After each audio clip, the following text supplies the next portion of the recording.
सभापति 9 महोदय को तो मिला ही है। यह बिहार विधान परिषद राज्य सरकार से अभिस्ताव करती है कि वह राज्य के सरकारी तथा मान्यता प्राप्त माध्यमिक उच्च माध्यमिक विद्यालयों में विभागीय अधिसूचना के तहत निर्धारित अवकाश तालिका के अनुरूप ही नामांकन, पंजीयन, परीक्षा आदि कार्यों के साथ साथ प्रशिक्षण कार्यक्रमों को भी आयोजित कराना सुनिश्चित करावे।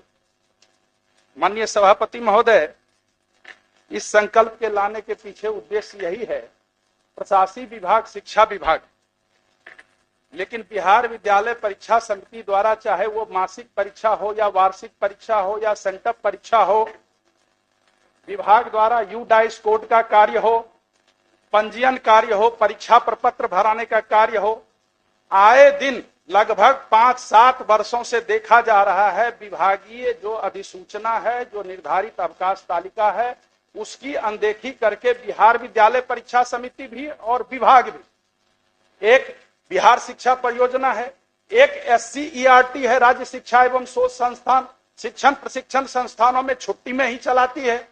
तो ये कहां का नियम है? एक तरफ प्रशासकीय विभाग छुट्टी निर्धारित करती है, दूसरी तरफ छुट्टी के दिन परीक्षा लिया जाता है।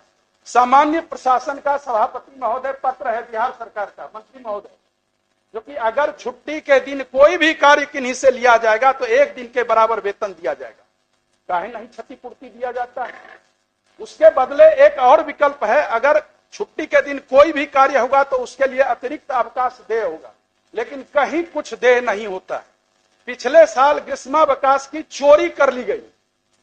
मतलब हम इस सबको इसलिए कह रहे हैं, सभी सदन जान रहे हैं, सदन में भी ये बात उठी थी, ग्रीष्मावकाश में छात्र छात्राओं के लिए अवकाश निर्धारित था और शिक्षकों को ग्रीष्मावकाश में सिर्फ स्कूल में बैठने के लिए कहा गया।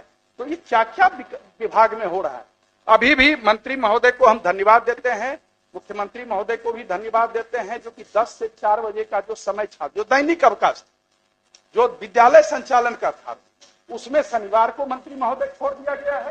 शनिवार को मुख्यमंत्री महोदय ने विधानमंडल में ही कहा था, आपने भी कहा था, शनिवार को सब दिन हाफ डे होता था। तो ये सब जो हो रहा है, कम से कम इसको आप माननीय मंत्री जी के लिए कुछ छोड़िए। महोदय विभागीय स्तर पर ये स्पष्ट मंत्री महोदय कर दें, चूंकि मैं कोई ये संकल्प लाने की जरूरत ही इसलिए हुई, जो कि जो सामान्य प्रशासन विभाग का निर्देश है उसके तहत या तो क्षतिपूर्ति उनको अवकाश दें या तो उनको 1 दिन के बराबर वेतन दें, नहीं तो आप ये निर्धारित कर दें जो शिक्षा विभाग का अवकाश है उस अवकाश के दिन कोई भी कार्य नहीं होगा, चाहे विविध प्रोत्साहन योजना हो वो भी खोल दिया जाता है। छठ के दिन पूजा है, लोग अर्घ देने जाएंगे, उस दिन ऑनलाइन आप नामांकन कीजिए, रजिस्ट्रेशन कीजिए, अब टीचर वहां बैठे रहेंगे, तो छुट्टी क्यों दे? तो मंत्री महोदय इसको संजीदगी से सहानुभूति, ठीक है, शनिवार को हाफ डे को देखा।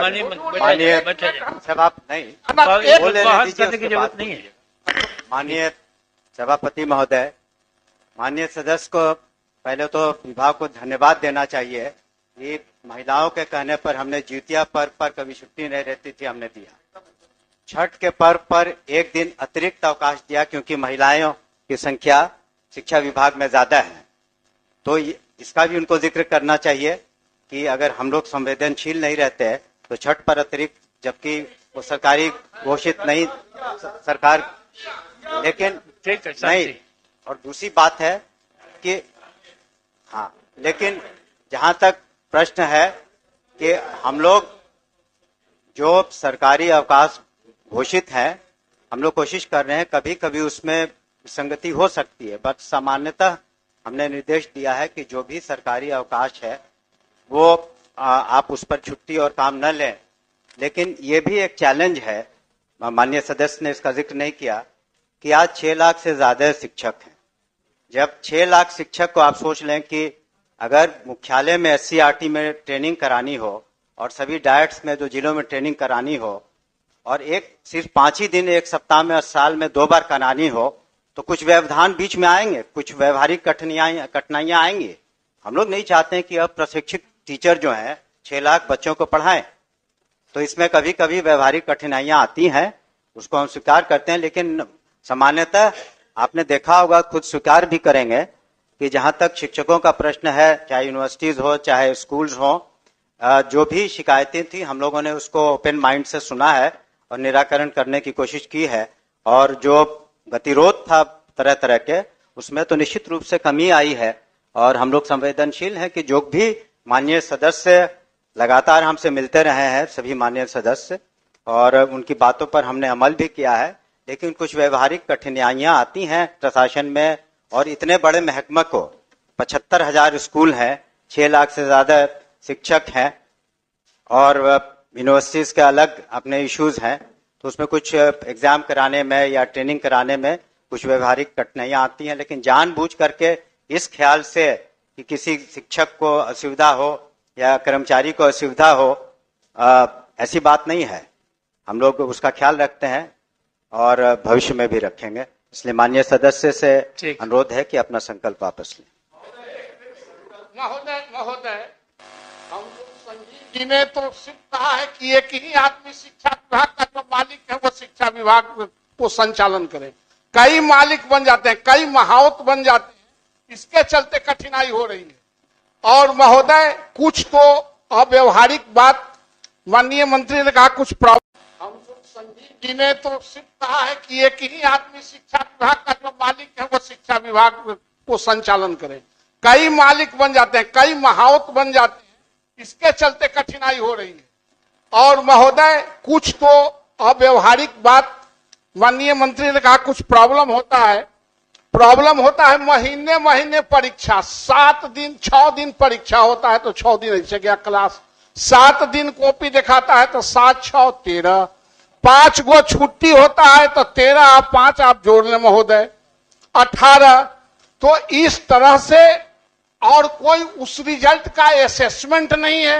महीने महीने एग्जाम हम ही लोगों के स्कूल में, सरकारी स्कूल में होता है और उसका असेसमेंट करेंगे तो 0। आखिर किस उद्देश्य से आप परीक्षा लेते हैं? तो आप असेसमेंट कीजिए ना कि उससे कुछ फायदा हुआ है या घाटा हुआ है। आपके प्रश्न पत्र पहले से लीक रहते हैं, 4 दिन पहले भेज देते हैं, सब बच्चा को बताया जाता है। 3 दिन तक एक ही सब्जेक्ट के कॉपी को स्कूल अपना प्रतिष्ठा बचाने के लिए उसको लिखवाता है। तो इन सारे मुद्दों पर भी विचार करना चाहिए कि जो औचित्य नहीं, आप 3 महीना पढ़ लीजिए, आप 6 महीना पढ़ लीजिए, लेकिन आप परीक्षा का असेसमेंट कीजिए।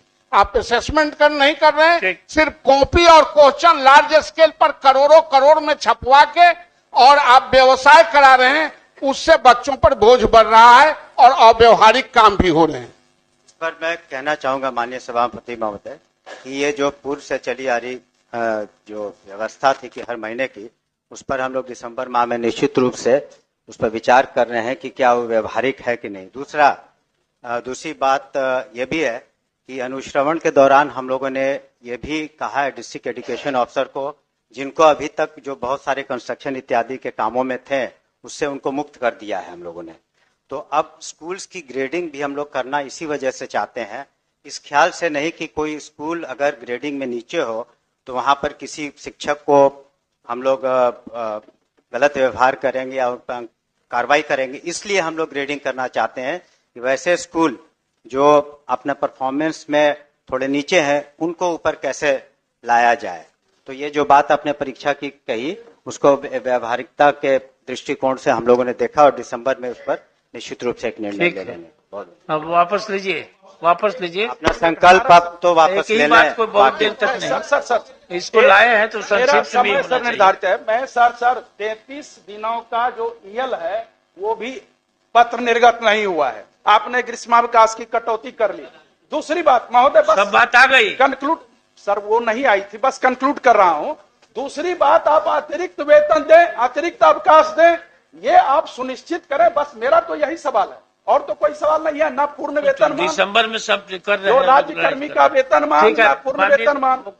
माननीय मंत्री ने आपसे आग्रह किया है। आपके इस वचन से, जो कि मैं इसको दिसंबर तक में देखूंगा, परीक्षा के मामले में भी और अवकाश के मामले में भी प्रशासनिक विभाग ही कार्य कराएगा। आप कृपया अपने स्तर से बिहार विद्यालय परीक्षा समिति और शिक्षण प्रशिक्षण संस्थान को भेज दें पत्र, उसके बाद मैं वापस लेता हूं। ठीक, संकल्प अनुमति से वापस लिया गया।